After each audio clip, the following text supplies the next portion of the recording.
Bismillahirrahmanirrahim. Assalamualaikum warahmatullahi wabarakatuh.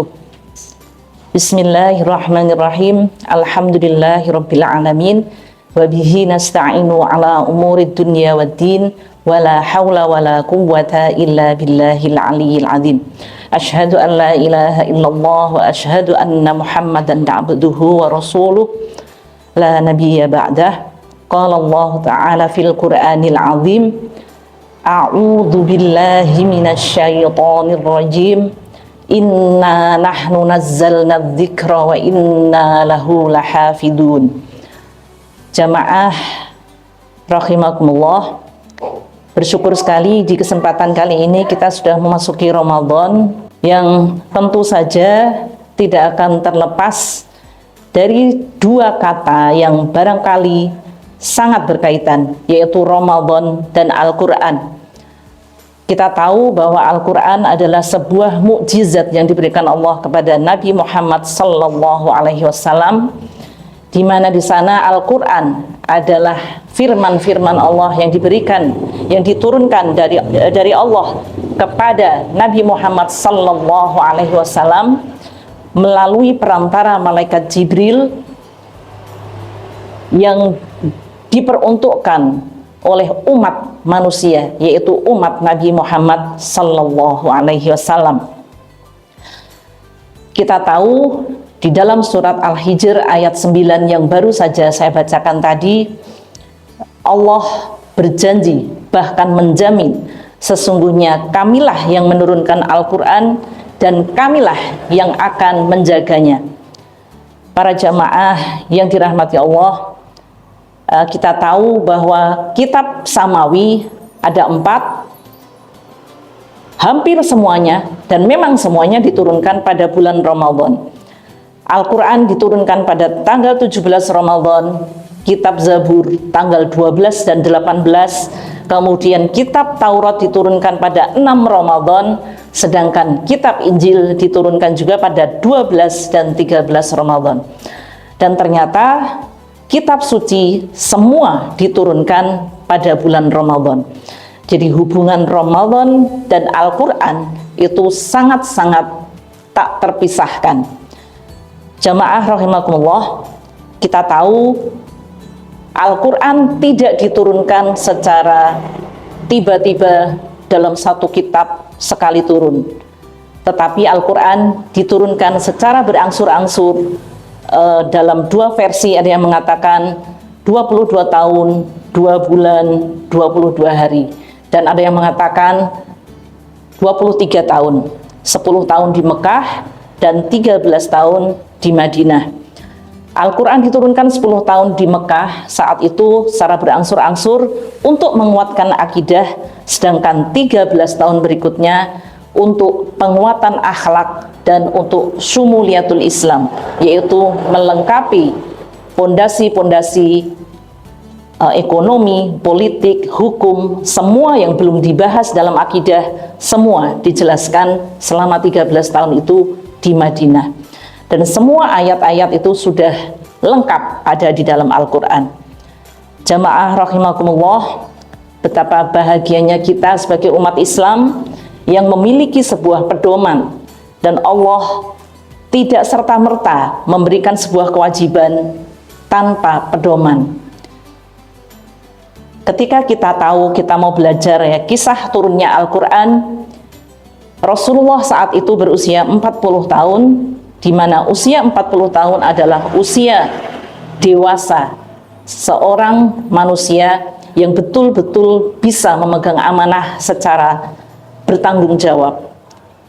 Dan kita perlu mengingat bahwa saat itu Nabi Muhammad sallallahu alaihi wasallam punya kebiasaan untuk berkhalwat di Gua Hira, dan saat itu secara tiba-tiba, tidak seperti biasanya, Rasulullah saat itu Muhammad belum diangkat sebagai Rasul, betul-betul didatangi oleh seorang makhluk, begitu ya, seorang makhluk yang membuat Rasulullah itu saat itu Nabi Muhammad SAW sangat ketakutan berada di Gua Hira, yaitu Jabal Nur.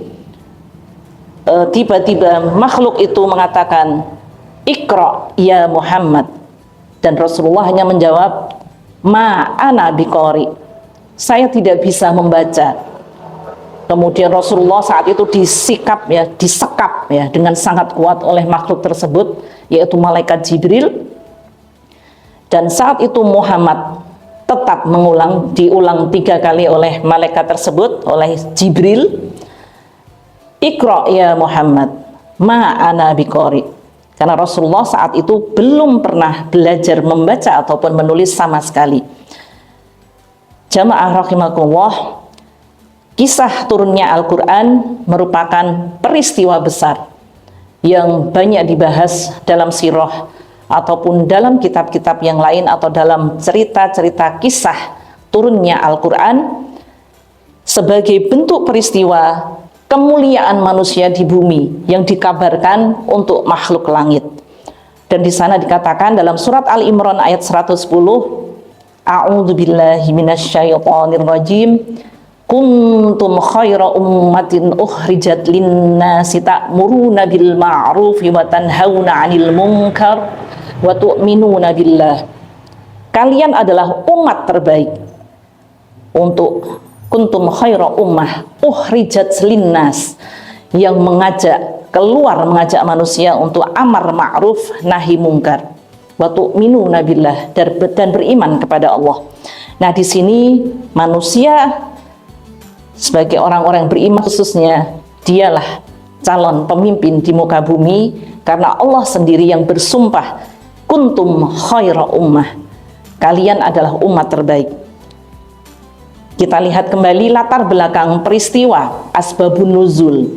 Ketika kita berbicara tentang Al-Quran, banyak peristiwa-peristiwa yang terjadi yang di sana disebutkan asbabun nuzul, berarti ada sebab-sebab mengapa ayat itu diturunkan Allah. Misalnya, saat itu ada seorang sahabat yang mengimami sholat dalam kondisi mabuk. Nah, kemudian dia lupa atau mungkin salah dalam mengucapkan, ya Allah, aku adalah Rabbmu dan engkaulah hambaku. Dan itu kesalahan yang fatal yang akhirnya diturunkan surat An-Nisa ayat 43. Ya ayyuhalladzina amanu la taqrabus sholata wa antum sukara hatta ta'lamu ma la taqulun. Nah, di sana dikatakan, hai orang-orang yang beriman, janganlah engkau mendekati sholat ketika mabuk, dalam kondisi tidak sadar, sampai engkau betul-betul tahu apa yang kamu ucapkan. Nah, di sini ada sebuah peristiwa di mana saat itu belum pernah terjadi, yaitu karena mereka beriman dan ingin mengerjakan sholat, sadar sholat itu wajib, padahal mereka dalam kondisi mabuk. Dan ternyata itu satu hal yang sangat dilarang. Jadi jangan pernah, salah satu syarat sholat adalah sadar gitu ya, tidak dalam kondisi yang tidak sadar, maksudnya mabuk. Contoh yang kedua, yaitu latar belakang peristiwa beberapa ayat Al-Quran, misalnya larangan berzina. Saat itu ada seorang sahabat yang mendatangi Rasulullah. Kemudian sahabat itu memohon izin kepada Rasulullah, ya Rasulullah, bolehkah saya berzina? Kemudian Rasulullah bertanya kembali, wahai pemuda, bagaimana perasaanmu seandainya ibumu atau saudara perempuanmu dizinai oleh orang lain? Tentu kamu tidak rela. Nah, itu salah satu asbabun nuzulnya. Dan kemudian di situ muncullah sebuah ayat dalam surat Al-Isra ayat 32 dan beberapa ayat yang lain yang senada dengan itu. Wala taqrabuz zina innahu kana wasa'a sabila, innahu sa'a sabila. Nah, jamaah rahimakumullah, kita tahu Al-Quran sebagai pedoman hidup. Dalam surat Al-A'raf ayat 52 dikatakan, walaqad ji'nahum bikitabin fassalnahu ala ilmin huda wa rahmatan liqaumi yu'minun. Sungguh kami telah mendatangkan kitab, yaitu Al-Qur'an, ala ilm. Di sana dikatakan berdasarkan pengetahuan. Allah sudah menjamin apapun yang diturunkan di dalam ayat-ayat Al-Qur'an pasti berdasarkan pengetahuan. Tidak mungkin Allah memberitahukan sesuatu kepada manusia tanpa ilmu, tanpa dasar. Contoh, di dalam surat Al-Alaq ayat 2 dikatakan khalaqal insana min 'alaq. Di sana dikatakan yang manusia itu diciptakan dari segumpal darah. Ketika medis, para anggota medis, dokter, barangkali para peneliti memulai penelitian tentang asal muasal manusia, dan ternyata betul-betul memang manusia itu dari segumpal darah. Dan ternyata Al-Quran sudah terlebih dahulu muncul dari Allah Subhanahu wa Ta'ala yang Maha mengetahui. Jamaah rahimakumullah, ketika seorang mukmin percaya kepada Al-Quran, mereka mengimani Al-Quran, maka pasti sudah teruji. Siapapun yang percaya kepada Al-Quran, maka dia mendapatkan kemuliaan, dijamin kebahagiaan dunia dan akhirat. Nah, kebetulan di Ramadan, di penghujung Ramadan, barangkali beberapa hari lagi Ramadan akan meninggalkan kita. Kita tahu bahwa begitu banyak manusia yang berlomba-lomba fastabiqul khairat, ingin menyelesaikan tilawah Al-Quran, tadabbur Al-Quran, bahkan menghafal Al-Quran. Dan setiap Ramadan kita tahu bahwa Ramadan adalah syahrul Quran, syahrul tilawah, syahrul mubarak, di mana begitu banyak keberkahan, begitu banyak kemudahan yang diberikan Allah untuk orang-orang yang beriman melakukan satu amalan, yaitu tilawah Al-Quran, mentadaburi Al-Quran, bahkan menghafalnya. Masya Allah. Jadi sekali lagi dari saya barangkali ingin sekali mengingatkan, khususnya untuk diri saya sendiri, bahwa Al-Quran adalah pengajaran, Al-Quran adalah pedoman. Di sana diingatkan untuk kita semua, ya ayyuhan nasu qad ja'akum mau'izatum mir rabbikum wa syifaa'ul lima fis sudur. Di sini betul-betul, hai manusia, sungguh telah datang kepada kalian mau'izah, yaitu sebuah contoh, sebuah mau'izah, sebuah pengingat bagi kita, pengajaran bagi kita semua dari Rabbmu, yaitu Al-Quran. Barangkali ini yang bisa kami ingatkan untuk khususnya diri saya sendiri dan juga untuk jamaah semua. Semoga apa yang saya sampaikan betul-betul bisa memberikan manfaat buat kita semua. Aqulu qawli hadza al-haqqu min rabbik fala takunanna minal mumtarin. Mohon maaf lahir batin. Semoga Allah menerima puasa di Ramadan kita.